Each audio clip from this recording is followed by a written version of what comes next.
Bonjour chers tous. C'est bien sûr avec un immense plaisir que nous vous retrouvons aujourd'hui pour une nouvelle édition du podcast Inside, bien sûr après une certaine période d'interruption. Aujourd'hui, nous accueillons sur le plateau un jeune Camerounais dynamique avec qui nous allons nous entretenir sur des questions plus ou moins pertinentes. Il s'appelle Idriss Junior, il est actuellement résident en Allemagne et il va se prêter aujourd'hui à l'exercice du Postcat Inside sur notre chaîne.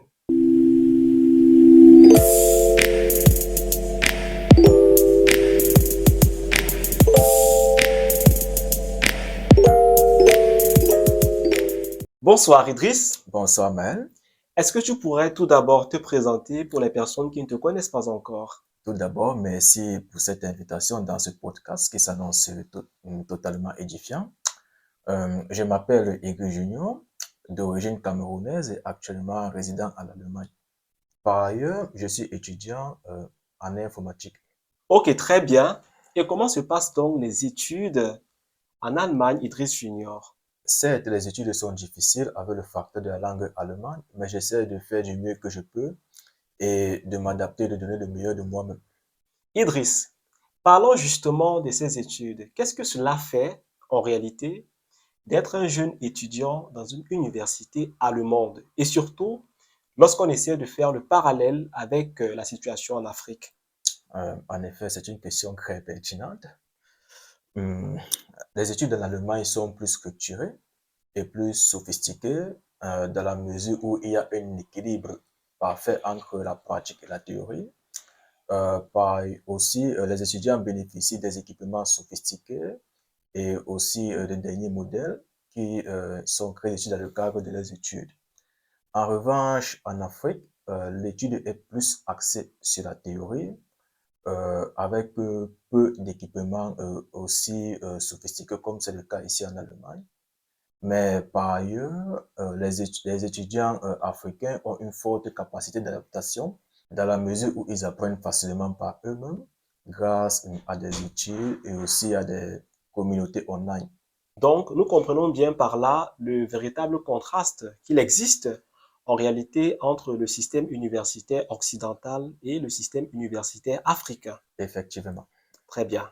Vous savez, Idriss, on entend souvent dire que la qualité de la formation dans les pays occidentaux et plus particulièrement en Allemagne est 10 fois supérieure à celle qui est proposée par les institutions de formation en Afrique.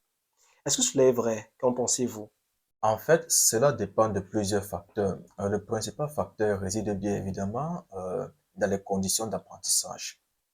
Qu'est-ce que vous entendez par là?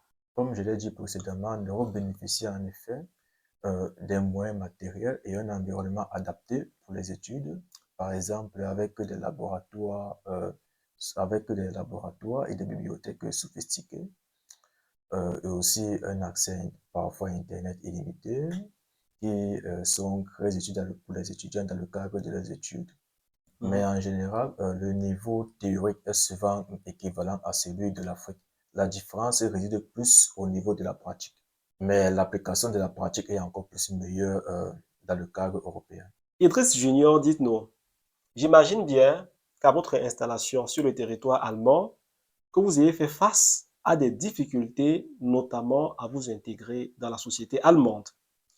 Vous me direz si jamais je me trompe. Bien évidemment, j'ai rencontré beaucoup de difficultés comme tout étranger venant d'arriver sur le territoire allemand. Pouvez-vous donc nous dire lesquelles? Quelles sont donc les difficultés auxquelles on peut faire face lorsqu'on prend la décision de s'installer dans un pays étranger comme l'Allemagne pour les études?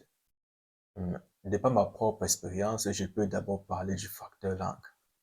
Bien qu'ayant suivi des cours intensifs au pays, au Cameroun, fort est de constater qu'ici en Allemagne, chaque État dispose de ses particularités linguistiques, comme le dialecte. Ah oui, les Mm. dialectes.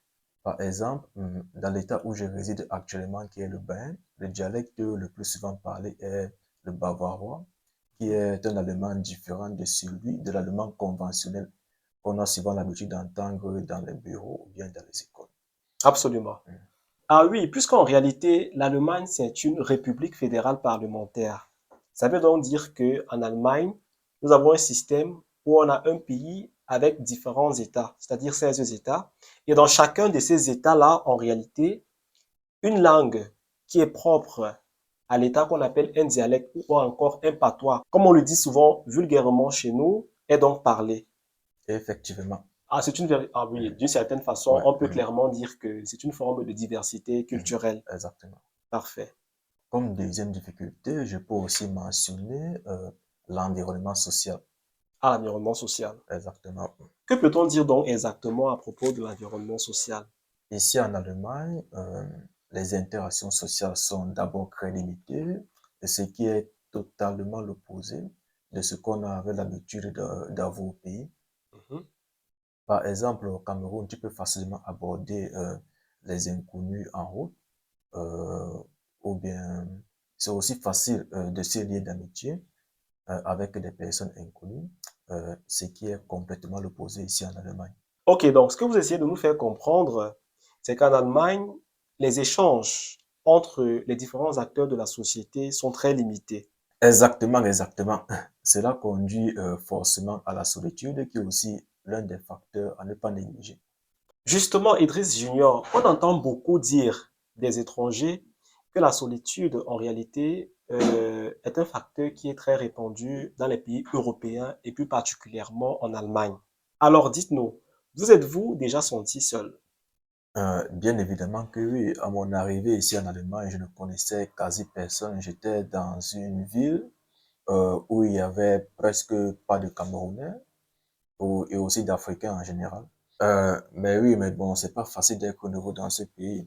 Au début, j'avais quasiment pas d'interaction sociale. Et croyez-moi, c'est parfois très frustrant. Absolument. Ouais, On peut bien imaginer ce que cela c'est. Effectivement, d'être loin déjà de la famille pour commencer et bien sûr avec le contexte social qui ne permet pas les interactions au quotidien, ça a dû être bien évidemment pour vous également difficile, n'est-ce pas? effectivement. Justement, vous savez, nous avons connu ces dernières années ici en Allemagne des cas assez malheureux, donc des cas malheureux d'étudiants qui sont décédés dans leur chambre. Euh, Cela est dû très souvent au stress, les études, les attentes de la famille restée en Afrique. Évidemment, L'isolation aussi contribue aussi beaucoup. En effet, c'est l'ensemble de tous ces éléments qui conduisent à une dépression profonde, ce qui pousse certains étudiants à ce genre de voie. ok. Donc, opter pour le suicide. Exactement. Vous faites bien donc de rappeler certains cas de jeunes étudiants qui se sont suicidés dans des contextes absolument saugrenus ici en Allemagne. Une fois que tout cela est dit, Idriss Junior, comment donc on peut faire, ou donc comment on fait afin de venir à bout de tous ces obstacles et donc de réussir finalement son intégration lorsqu'on se retrouve en Allemagne par exemple? Et je vous pose également la question à vous parce que vous êtes un exemple probant de cette situation. Quels sont les éléments qu'à votre niveau, au plan personnel, vous avez essayé d'implémenter afin de faciliter votre intégration en Allemagne en tant qu'étudiant étranger? Parlons donc d'abord des difficultés liées à la langue. Comment est-ce que vous avez fait? Hum, En fait, j'utilise plusieurs méthodes comme ChatGPT et aussi d'autres applications linguistiques qui sont parfois disponibles sur Play Store, qui m'aident parfois à améliorer ma langue. J'essaie aussi d'apprendre de mes camarades de promotion à l'université, surtout le sprechen, c'est-à-dire le parler. Ok. C'est Hum. donc dit que l'essentiel, c'est en réalité de pratiquer la langue au maximum et au Eff- quotidien, n'est-ce pas? Effectivement, chaque jour. Je recommande aussi d'écouter la musique. Personnellement, les musiques en allemand m'aident aussi beaucoup à améliorer ma faculté d'écouter plus Mhm. facilement. Ok, d'accord. Nous avons précisé un peu plus tôt que notre cheval de bataille, donc justement de nos étudiants, de nos ressortissants africains ici en Allemagne, c'est la complexité de l'environnement social. Je pense que vous l'avez notifié vous-même il y a quelques minutes. Et bon, la question également que je m'en vais vous poser, c'est de savoir quelles sont les mesures ou les dispositions qui sont à prendre afin donc justement de pouvoir moins subir l'influence d'un facteur comme celui-là et qui puisait constitue l'un des facteurs de dépression et malheureusement de suicide chez nos étudiants. Euh, Toujours en me basant sur ma propre expérience, sortir de temps en temps et en pratiquant certains hobbies t'aide à faire des rencontres de certaines personnes. Par exemple, je suis dans un club de football actuellement où j'ai eu la possibilité de rencontrer plusieurs autres personnes, aussi plusieurs étrangers, Exactement. avec qui nous avons tissé des relations plus ou moins étroites. Oui. Mhm. Est-ce que ces relations sont-elles aussi étroites et authentiques que toutes celles que vous avez eu le temps de nouer dans votre pays, le Cameroun, quand vous y étiez encore? Pour moi, en fait, ça dépend. Bien évidemment, quand on parle de relations sous toutes ces formes, il y a d'abord de l'intérêt. Puis, on apprend beaucoup les uns des autres à se découvrir et aussi à vivre ensemble. Absolument. Est-ce que la différence culturelle n'est-elle pas un problème? Non, non, pas du tout. La tolérance est certains sujets un peu comme la religion, la sexualité, la politique sont à tolérer. Absolument. Exactement. Mhm. Ce sont des éléments donc qui permettent aux individus de pouvoir cohabiter et de coexister ensemble en de bons termes, n'est-ce pas? Effectivement. Ok. Idriss Junior, comment est-ce que nous pouvons faire afin de prévenir les cas de dépression et de suicide qui, à un certain moment, ont ravagé d'une certaine manière la communauté camerounaise en Allemagne? Quelles sont les dispositions d'après vous? Pour être d'abord honnête, ça dépend déjà de tout un chacun. Quand je Mhm, parle de tout un chacun, je parle plus du mental de tout un chacun. Par exemple, pour moi personnellement, quand je subis une situation, quand je subis une situation stressante au quotidien, je mhm. me confie à mes amis intimes qui sont au pays. Ça m'aide aussi à me soulager et aussi Ouais, euh, à vous sentir et, à, et, beaucoup à, plus mieux et de ne pas. et à me sentir beaucoup plus apaisé en fait. Donc, on peut donc dire, d'où l'importance de toujours rester en contact, même avec des personnes de qui nous sommes actuellement très distants.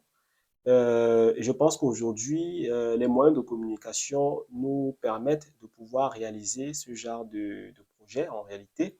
Donc, il y a peut-être les moyens comme WhatsApp, il y a des applications comme Telegram.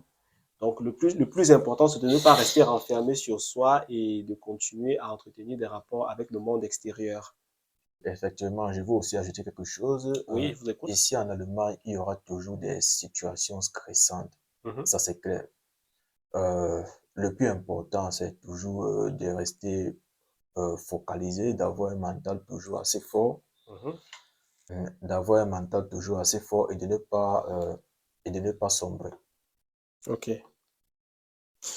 Donc, Idriss Junior, on va donc à présent essayer de sortir de cette émission. Et pour donc sortir de cette émission-là, je m'en vais vous poser comme ça une question. Donc, qu'est-ce que vous direz, vous, en votre qualité de jeune étudiant en Allemagne, qui est arrivé il y a justement quelques temps et qui est en train de parfaire un processus d'intégration sur le territoire? Qu'est-ce que donc vous pouvez donner comme conseil à tous les jeunes comme vous, en Afrique, au Cameroun, votre pays, qui projettent d'immigrer pour l'Europe, pour l'Occident de manière plus générale, le Canada, la France, l'Allemagne, peu importe, pour justement continuer leurs études. Quel est le conseil que vous pourrez leur prodiguer dans votre position avec le vécu et les expériences que vous avez jusqu'ici engrangées? Je peux leur dire qu'étudier en étranger, que ce soit en Europe, en Asie ou en Amérique, c'est intéressant de beaucoup d'avantages et aussi d'opportunités, mais qu'il y a aussi beaucoup de défis et de difficultés auxquels il faut faire face. Mais le plus important pour eux, c'est de rester motivé et surtout rester focalisé sur leur objectif. Ne pas se décourager, Exactement. peu importe les Peu importe les difficultés. difficultés.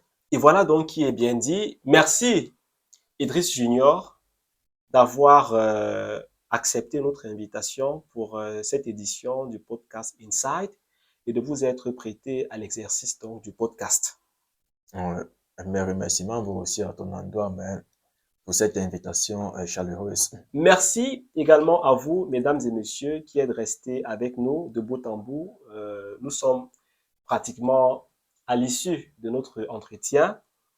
Nous vous donnons donc rendez-vous pour une prochaine édition du podcast Insight. Restez scotchés, prenez soin de vous, faites attention. Ciao.